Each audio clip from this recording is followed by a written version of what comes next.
আসসালামু আলাইকুম। আমি শারমিন আক্তার। আমি এখন একটি গল্প বলবো, আপনারা শুনবেন।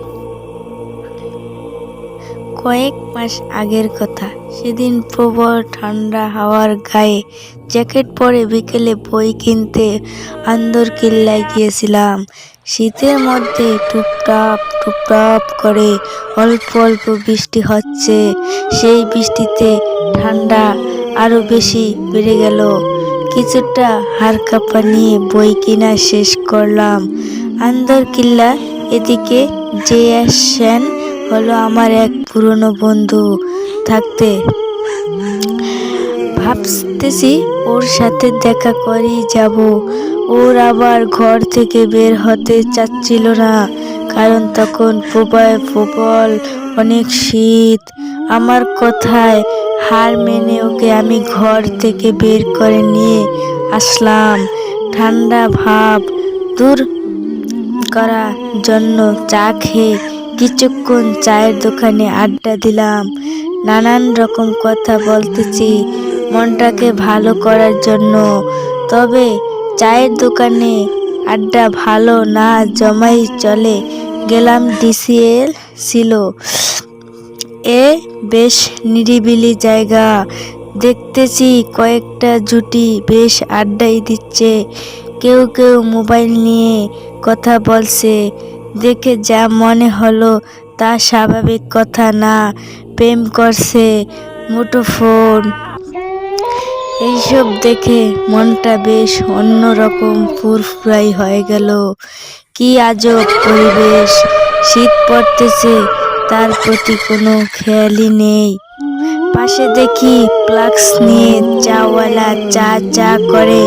কিছু দূর দেখি বাদামওয়ালা চেরাকের আগুন দিয়ে বুট বাদাম বিক্রি করছে। ওকে বললাম, চল বুট বাদাম খাই। ও আবার অনীহা প্রকাশ করলো। জোর করে বললাম, চল খাই বুট বাদাম কিনে। সাথে আবারও বেশি আড্ডা জমালাম।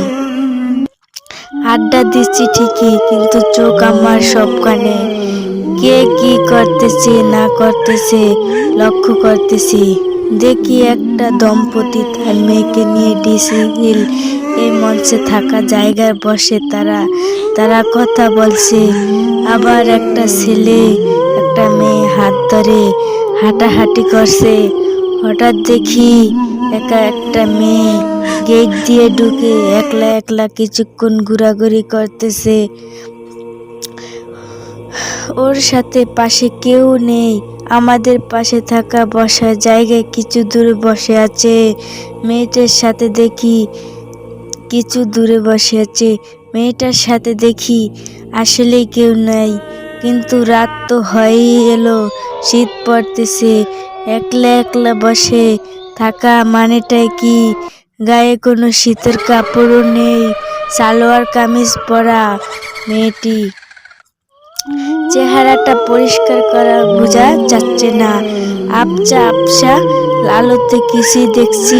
আচ্ছা যাক, নিজের কাছে মনে দিলাম আমার বন্ধু আমার সাথে বক বক করে কথা বলেই যাচ্ছে। আমি কোনো ওর কথা শুনছি না, শুধু দেখছি একি ওদিক এদিক কেউ দেখছি মুক্ত উদাস মানে সিগারেট টানছে। আবার কেউ কেউ দেখছি চলে যাচ্ছে নিজ নিজ গন্তব্যস্থলে। প্রায় খালি হয়ে এলো জায়গাটা, কিন্তু মেয়েটা বসে আছে। জায়গাটার নিরাপদ না ভেবে বের হয়ে এলাম, কারণ রাত তখন 9:30। আমার বন্ধুর সাথে রাস্তায় গল্প করে করে এসে ওদিকে বিদায় নিয়ে আবার আন্দরকিল্লা আসলাম। আমার বাসা আন্দরকিল্লায়। কাপ্তাই রাস্তার মাথায় পরে কাজীর হাট। ভিতরে গলিতে 1 নং কালুরঘাট। বাস ধরতে হবে, কিন্তু এত দূরে বাস পাওয়া মুশকিল। আন্দরকিল্লা জায়গায় দেখি থমথমে মনে একটা সংশয় হলো। অন্য দিন তো এভাবে থাকে না, কিন্তু আজ কেন